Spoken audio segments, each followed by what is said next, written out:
What's up, everybody? Welcome back to another episode of Comically Boston. My name's Big Cam. Today we're back with episode 179 and we're talking about D23 Expo and all the incredible nerdy news that came out of that event over the weekend. Ton of Disney, Pixar, Lucasfilm, Marvel Studios news all across the board. We got Avatar 3, a bunch of animated projects, Marvel animation, tons of news. So let's get right into it. Just two things I want to just brush upon that happened towards the end of last week, right before D23, and how sad I was that last Sunday, there wasn't episode 9 of House of the Dragon, and I am very, very upset about this. And just overall season 2 IMDB scores, episode 1 got an 8.3, A Son for a Son. Rhaenyra the Cruel got 8.3. The Burning Mill got 7.7. The Battle of Rook's Rest, episode 4, The Red Dragon and the Gold, got a 9.5. Ooh, everyone loved that episode. The following episode, Regent, got 7.4. Small Folk got 6.2. Now that one had that kiss between Rhaenyra and Mizari at the end and got absolutely review bombed by the people over in Saudi Arabia and another country. The Red Sewing got a 9.0, and then the finale, The Queen Whoever Was, got a 6.5. Now that controversial finale is one of the lowest rated episodes in all of House of the Dragon, and one of the lowest rated episodes for like finales in Game of Thrones as well. But season 1 had some pretty damn good ratings. I got them on the screen now. The highest of season 1 being episode 7, Driftmark, got a 9.1, and episode 8 got 9.3, and then a 9.3 as well for episode 10. So the finale of season 1 people really loved, but also it left us on a big cliffhanger, but also gave us like a dragon battle for like the first time-ish. It was a real small one versus a real big one, but you guys know what happens. But that last finale, episode 8, and I agree with a lot of people. They're mad because that's the finale and we're gonna have to wait 2 years for the next season. And I like how it ended, and I'm still gonna be here for season 3. But a couple of critiques that I heard that were valid was the final episode was a 73-minute trailer for the next season, which is kind of correct. And also, it felt like an episode 8 out of a 10-episode season, which I really can't disagree with, but comment below, what were your thoughts of House of the Dragon season 1 and 2? All episode breakdowns are now up on the channel, so go check those out for yourself. Ryan Reynolds has now been confirming and posting the cameos from Deadpool and Wolverine, and we've talked about that already in the previous couple last week's episodes. But just last week, he was talking about Wesley Snipes' Blade and how he is now the longest running Marvel character because his character was in '98 and Hugh Jackman's was in 2000. So technically Blade, although he hasn't had more appearances in movies like Hugh Jackman probably has the most appearances, maybe Thor's right up there with Hugh, but Wesley Snipes' Blade back in Deadpool and Wolverine, I really love to see him back, but Ryan Reynolds thinks he should get a Logan-esque send-off for the character of Blade, really let one last time, let him get his due and go out the way Blade should, probably killing some vampires. How the fuck is I skating uphill, you know what I'm saying? But just to get into the D23 of it all, to start, I want to talk about a new ride that they've been developing for a couple of years now, and it's a multiversal ride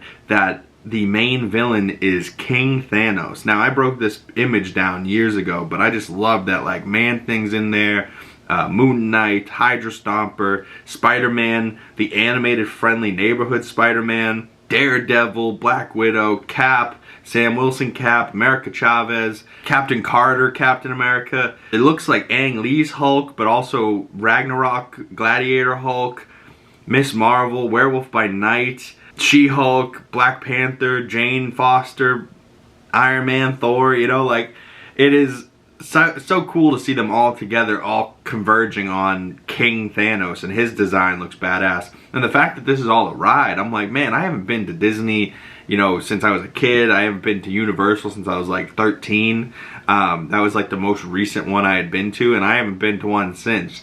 So, maybe it's time to make a trip out to LA Disneyland and maybe back down to Disney World and see the Star Wars exhibits, the new Avatar stuff coming out. And they had a whole, I won't be included in today, but comment below if you were excited about the park news, because there was a bunch of park news that came out of D23 talking about, you know, expansions. There's going to be a Monsters Inc. land, there's going to be Encanto House, there's going to be Avatar's expanding for the next 2 movies that are coming out. There's going to be rides based around that.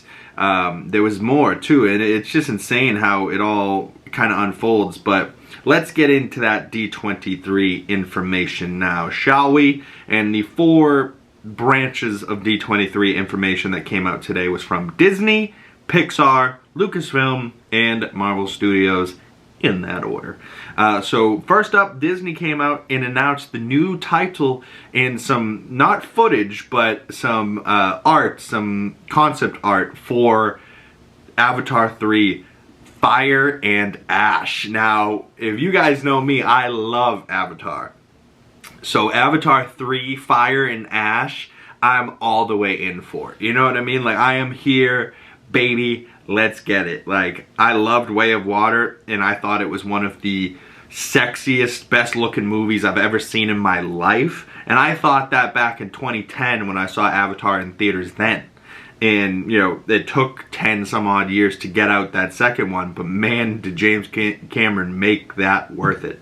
But some concept art here. I don't know if this is supposed to be like a ship or what, but clearly James Cameron saw the movie Nope, because that extraterrestrial UFO in that movie at one point opens up, sorry, spoilers for Nope, and it kind of looks like this. But there seems to be maybe 2 or 3 of them in the sky, also alongside some Ikran. So I don't know, maybe this is some like ships that the Na'vi people made, some aerial battle that's not just Ikran, you know what I mean? But we see a night shot with some more Ikran there, at least a real up close to the camera in green that kind of looks like Natiri's Ikran. And then if in the background, those look like 2 other ships, or maybe the same ships that were in the last photo that are from a different angle. So I don't know where they are on these ones. I thought, you know, the Ikran was a perfectly acceptable way for them to get around. But alright. But a first look here at the Ash people, and they're like, you know, burning shit and have weird like blood markings on their chest and weird masks and awfully very skinny. You know, the Na'vi people are skinny in general, but it looks even more skinny. And this woman with long dreads, looks like she's a witch or something, throwing some type of ceremony. But very weird and very interesting that these people are fire people, you know, and maybe living around volcanoes, or maybe just cannibals and burn their own people, and that's how they survive and eat. I don't know. But the description that James Cameron gave for Avatar 3 is, Avatar 3 has more emotional stakes than ever before. He adds that there will be new cultures, biomes, and settings in Pandora never seen before. It's not what you expect, but it's what you want. So James Cameron making a bold statement saying, yo, this might not be what you want, but it's what you're getting, so shut up. You know, like, oh, okay, all right, geez, James. So the next confirmation we got was for, I don't believe it's a movie, but I think it's a season 2 for Percy Jackson, the Lightning Thief. That was on Disney Plus, I believe either early this year or end of last year. But Walker Scoville played Percy Jackson in the first season. I really actually quite enjoyed him in that role. That show was pretty good. But season 2, The Sea of Monsters and Camp Half-Blood, seems like they're returning. So good to see that. I didn't get to see the trailer for that, but I did see one image where he has like a helmet on and he kind of looks like Ares, you know what I mean? And I believe Ares in that show was Edge, which is hilarious. I love Edge from the WWE back in the day. Well, moving on to Pixar announcements. Real quick, just going through these, we got a couple images here. Toy Story 5 is confirmed to be coming to theaters in 2026. That's exciting news for the Toy Story fans out there. I've yet to see Toy Story 4, but I did love 3. 1 and 2 I saw when I was a kid, so I loved those for the same reasons kids love Toy Story. But then I saw Toy Story 3 as an adult, or young adult, but still, more of an adult mind, and laughed my ass off at all the innuendos and all the inside jokes for the adults in the crowd. And I'm guessing 4 is probably the same, and I know Keanu Reeves is Duke Kaboom, so I'm still kind of in my back pocket like, I still got to get over there and watch Toy Story 4, but Toy Story 5 coming to a theater near you. Also, another franchise that I haven't seen the second one, but I loved the original Incredibles. Incredibles 3 is on its way. And actually, I lied. I think I might have seen Incredibles 2. She like saves people on a boat or something, like a yacht. But either way, Incredibles 3 is in the works, so that's exciting stuff. People returning for that. And then they gave us a quick look at live-action Stitch bursting out of the Disney fanfare page, and he kind of runs out, and he looks pretty good. You know, he looks like how you would expect Stitch to look, but live action, so he's kind of got that real fur CGI, you know what I mean? Like, looks pretty damn good, though. Technology is quite crazy. But moving on to Lucasfilm, some Star Wars updates, shall we? We do know that we now have Skeleton Crew coming out in December. We got some more looks at that. I don't have a ton of information from Star Wars Skeleton Crew, but Jude Law was on stage, and Brandon Davis, thank you for BD over at comicbook.com, for the fastest updates in the West, getting all this information out on Twitter from the D23. And Jude Law about Skeleton Crew says, our 4 protagonists, meaning the kids, find themselves lost in the vastness of the galaxy, in danger, and trying to find their way home. So it's kind of like a Goonies-inspired Star Wars story, where there's going to be this Jedi, played by Jude Law, trying to get these 4 kids home, and it's an adventure throughout the galaxy. And that's going to be over Christmas, Star Wars over December. I am in, baby. I cannot wait. We also got confirmations that Andor Season 2 is on its way. Many people loved Season 1, also highly underrated for people that are like, oh, I don't want to watch it, there's no lightsabers, like fucking losers. This is one of the greatest Star Wars shows I've ever seen, and it has nothing to do with lightsabers and Jedi. It's just the rebels and how the rebellion came to be behind the scenes, you know what I mean? And it's like, I hate politics, but Star Wars politics fascinate me. So Andor was amazing, and Stellan Skarsgård did a phenomenal job. Diego Luna, Andy Serkis was in there. Like, oof, that whole first season was incredible. Evan Moss-Backrack was in there as well. Like, that first season was awesome. But returning in Season 2, Saw Gerrera, played by Forrest Whitaker, he's returning. So he's going to be in it. And then also Ben Mendelsohn's character from Rogue One is going to be in Season 2 of Andor as well. And first season was 12 episodes. Second season is going to be 12 episodes again. But I like how they did the 12 episodes, right? Because there's longer seasons, but they break it up into, okay, 4 episodes, or 4 years, 3 episode arcs. So there's 3 episodes, then the second 3, then the third 3, then the final 3. And each 3 episodes is going to be a year in that time as we close the 4-year gap to Rogue One. Because obviously, still, Rogue One comes after Andor. So this is closing that gap and giving us more information on these characters and how they came to be and how they ended up where they ended up in Rogue One. You get me? Cool. Because next, Dave Filoni and Jon Favreau were out on stage showing some clips from The Mandalorian and Grogu. And this one looks really good, because that's that same station that Zeb was at in The Mandalorian Season 4, I believe. And just Jon Favreau and Dave Filoni out on stage is always a great time, and love that. Love to see it. But the title card, The Mandalorian Grogu, with Mando and Grogu standing in the O of Lorian. But that movie, man, is coming faster than we think. They're already starting to film. So Pedro Pascal is also filming Fantastic Four at the moment. So he's most likely just doing the voices of the characters of Mando. But that's kind of what he does in the most part anyways. And I don't have the trailer for this one, but I do have an image from that trailer of Zeb. So Zeb in live action is going to be in the Mandalorian and Grogu movie. And a Razor Crest is in this trailer. And people were like, I thought that Razor Crest got destroyed. I don't think it's Mando's Razor Crest. I think Zeb here has a Razor Crest, and it's very similar to the one that Mando had. Maybe Mando gets it from him, or maybe he's just hitching a ride, like it looks like here. But love to see Zeb in this live-action Mandalorian movie, and also, hopefully, we get that Ghost Squadron re-hooking up and reconnecting. That would be cool. But next up, we got Marvel Studios, and Marvel comes out, and and Kevin Feige's on stage, of course, wearing a Daredevil Born Again hat. But we saw just one quick image of a new shot of Yelena Belova in Thunderbolts and her new haircut. I quite like it. Florence Pugh could do anything, and I would think she's gorgeous. She's just a flawless human being. And then they gave us a shot of the Fantastic Four crew sitting at a dining table, and Joseph Quinn is in a Fantastic Four suit. And this was controversial. Some people hated it. They were like, oh, it's too white and too blue and it looks ugly. It looks very comic book accurate. And then Ben Grimm, Evan Moss Backrack over there is just in like a hoodie, which I'm guessing is covering CGI pajamas, because he's probably just going to be sitting in CGI pajamas 24/7 to get the thing. But I don't mind this costume, you know, if it's like 60s vibes, it's got the pinstripes.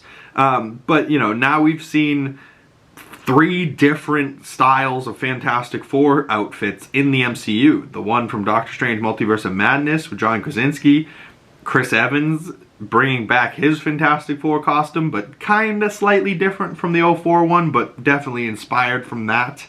And it kind of also crossed over with the Captain America suit, which I was, you know, just kind of Chris Evans nod. But then this Joseph Quinn Johnny Storm outfit, I don't mind it. I really don't. I think it looks pretty damn good. And I am excited for that movie, I'll tell you what. And then they showed the same stuff they showed at San Diego Comic-Con for Captain America Brave New World. But that Comic-Con stuff didn't leak. It did leak for D23. And what you see here is we only saw the Hulk spiking the shield in the first trailer. This trailer shows the Hulk standing up from behind a podium, and you see full hulkiness, Harrison Ford's face, screaming, Hulk nipples, you know, like, ooh, so naughty. Here's a clip of it.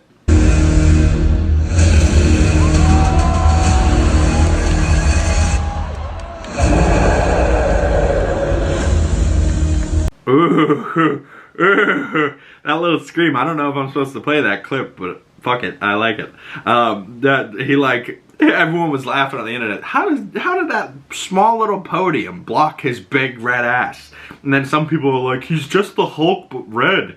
Clearly some people don't know who the Red Hulk is, and obviously he's the Red Hulk. He's a Red Hulk. He's just Harrison Ford. Like, I don't know why people are so confused. Actually, I thought from that little clip in the picture, originally, I was like, damn, he doesn't look that good. I don't like it. But then, you know, this is not the footage playing on, like, my phone. This is footage captured from another thing, so it's not as good as the quality as it could be. And it's also looking up at the screen, so it's a weird, like, angle. But if you look closely on that face of Harrison Ford's Red Hulk, it actually does have the same type of pores and like facial growing in the scruff, stubble. That's the word I was looking for. He has like little stubble marks on his face, like, so he's kind of got the Mark Ruffalo treatment here. So maybe they used the Mark Ruffalo body, made him red, added Harrison Ford's face.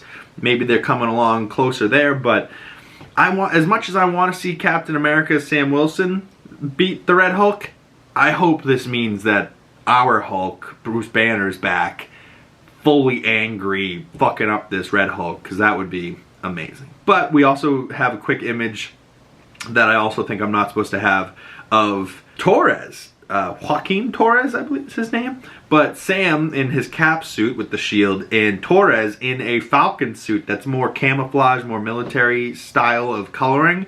But still, Falcon gets his, I believe his name is Danny Ramirez, is the actor. Could be wrong. But still, I believe I'm correct. And the Falcon outfit in him. And I can't wait to see that in live action. See the two of them teaming up and kicking butt. But next up, we got Ironheart, and this show has been done for some time now. because 2 years ago at D23 they released this trailer and the show is still not out, and I don't think they went back and did reshoots, but they might have, but quietly. And then so now the show's been finished twice. I don't know if that's a good sign or a bad sign, but you can see the stage here for Ironheart. We got Riri Williams over there on the right, and then her suit, her Ironheart suit on the left. And just like the first little bit that we can see of her suit mask, I don't mind it. I don't mind it. She's got like a red eye though. Maybe she's gonna turn heel, turn into a villain. But I could be getting in big trouble for this and could have to cut it out for copyright. So fair warning if this doesn't pay off. But I have a trailer for Ironheart, so let's play it. Wow, so I think that looks really good. You know, it just, I'm excited that I got to see the trailer for the first time. And Anthony Ramos has a sleeve, and he's still younger in this, but he's shot like 5 movies since this show. You know what I mean? Like, he's been in Transformers: Rise of the Beasts, he's been in Twisters, he's been in so much. He's been all over the place, and he's going to be in more. You know, he's a great little young actor, and he's going to be big, I believe. But he's playing a character called the Red Hood, and the most interesting shot in that trailer was him and the tattoo on his back, like possessing him or something. And I don't know what the deal is with that, but he's got a red hood, 2 pistols. She's like kind of with the bad guys, doing fraudulent shit, robbing places to get money to pay for her suit so she can build it. I don't know. It feels like she's got good motivations, but also kind of sketchy. I don't know. But next up, we got Daredevil Born Again. This is incredible. I really enjoyed the Daredevil Born Again first looks. At the D23, they had some shit that you could walk through, and they had TVA time portals that you could look through. Through one of those was a graffiti art of Born Again on one wall, and then you could see Kingpin on the other wall, and he's kind of split in half, and it says King and Pin. But they brought the whole cast out on stage, and returning cast, so this is very much so feeling like a season 4, but also its own thing, you know, like it's Marvelized season 4, so it's got a bigger budget, it's got, you know, maybe better writers. But Netflix show I still really enjoyed. I enjoyed the Punisher show and the 3 seasons of Daredevil that we got. I've still yet to watch The Defenders and Jessica Jones. I had started, but I've seen Luke Cage, I've seen Iron Fist, and I don't think there was another one. And I've seen Daredevil and Punisher. But Kingpin recently was just in Echo. Hawkeye as well. Very happy with Vincent D'Onofrio's portrayal. He's looking good, looking slim. Eldon Henson, I believe is his name, plays Foggy. Deborah Ann Wolf plays Karen. I think I'm getting these names right. John Bernthal, Punisher, is back. And Charlie Cox back as Daredevil. All looking great, but they had them out on stage. They brought John Bernthal out, confirmed him officially official for the show. And there's also a bit of a trailer here where they show us some White Tiger from animated, and also I believe we get a shot of Muse, which is like a guy with like this mask and like blood drips down his face, and he's, you know, in the comics seen graffitiing, so maybe he's the one that made that Daredevil Kingpin art on the street. But I have this trailer, so let's watch it. Seems to clear. That is more than just putting on a suit. People need a hero. It's often David versus Goliath. Am I putting the hatchet down?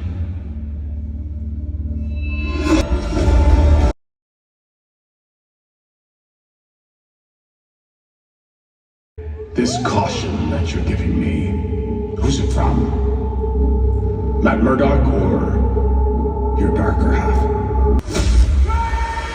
What kind of a lawyer am I? A really good one. Wow. Woo! What a trailer. What a trailer. I really hope you guys can see that. But either way, Daredevil Born Again, there's a quick shot of a bunch of masks. This is a fan-made art. I forget by who, but his signature's down there in the bottom left. But the black mask, the red suit, the yellow one we saw in She-Hulk, another black one, and then another red one down there just as fan art. But I believe the actual shot from the trailer has a white one, a red one, the yellow one from She-Hulk, a black one, and then another slightly different colored red one. So he's been getting suits, he's been getting paid, he's a good lawyer, he's doing his damn thing. John Bernthal's in there, bearded up, and they're in like a locker room. He goes, "Can you put down the hatchet?" You know, like, we see the Kingpin and him having a big conversation, so they clearly still know each other from season 3 of Daredevil. Wow, that's coming out March 2025, so early next year. That can't come soon enough, man. And they're already starting to film season 2, so like they have enough faith in season 1 that they're like, yeah, season 2 of that's coming.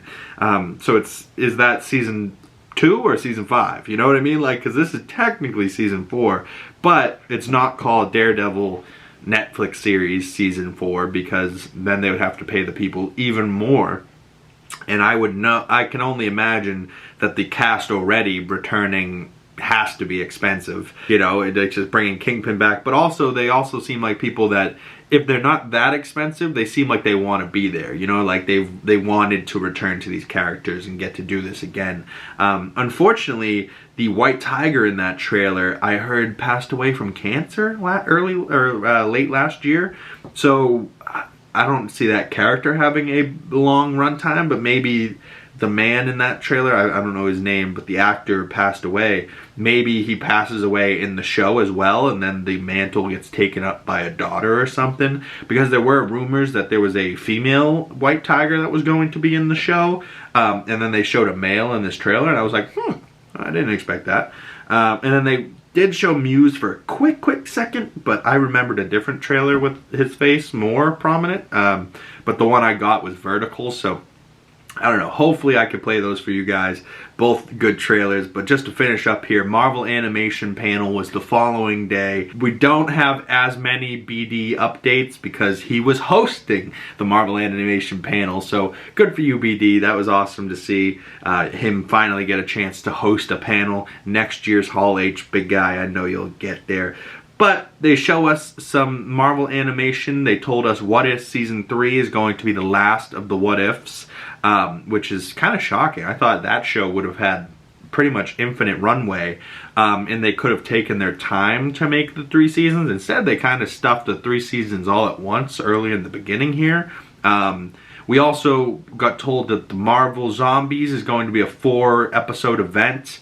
Same with Eyes of Wakanda is going to be a 4-episode animated event. And then we got some Spider-Man, Friendly Neighborhood Spider-Man cast in like a bunch of animated characters from the show. Doctor Strange is in there, a white Spider-Man. I don't know if these are all his suit or different Spider-Men, so maybe this is a multiversal animated show. There's a Kraven the Hunter looking Spider-Man Venom over there. I don't know, that looks weird over there, like a Venom Beast, but kind of has like Kraven's fur, but also has like Spider-Man when he's a man spider in the animated show from the 98 where he has like pinchers. I don't know. But we also see that Norman Osborn's going to be in this show. And we had saw images of the character of Norman Osborn where he kind of has like Cohen Rose and he's black and he's got this green suit, maybe because he's going to turn into the Green Goblin at some point in the show. But voicing that character is Coleman Domingo, which is just dope. I loved Coleman, and I love to see Coleman in the MCU in any facet or form. I thought we were going to get him as Kang the Conqueror adjacent Kang, you know, like a maybe Kang Prime, maybe an older Kang. Maybe he was going to be the recasted Kang from Jonathan Majors. But at this rate, I don't know if they're going to actually end up recasting Kang. Maybe they come back to Jonathan Majors in like 5-6 years or something, and maybe it's all blown over and people forgot about that whole bullshit. But like, I don't know if they actually will, because it's still a kind of messy situation. So right now they're pivoting to Doom. Maybe they never come back to Kang. I don't know. Some people like myself liked what Jonathan Majors was doing and wanted to see that Kang play out and be a badass and see him kill Avengers and do all that and fuck up the timelines and the universe. And I really wanted to see that in the multiple different versions of Kang. I wanted to see the Kang fight Moon Knight in season 2 of Moon Knight. I wanted to see a bunch of these things.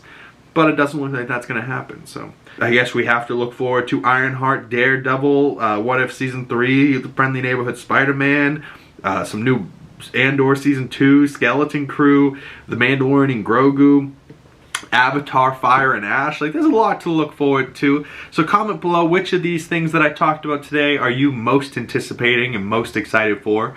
But at the same time, what are you sad that didn't get announced? Are there any things that you thought might have been announced over San Diego Comic-Con and D23 that didn't come?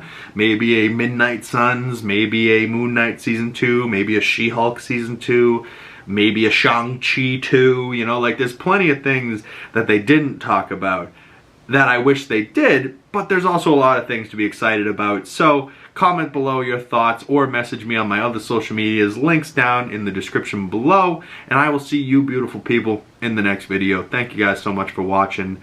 Like this video, subscribe if you're new, hit that bell so you don't miss future videos.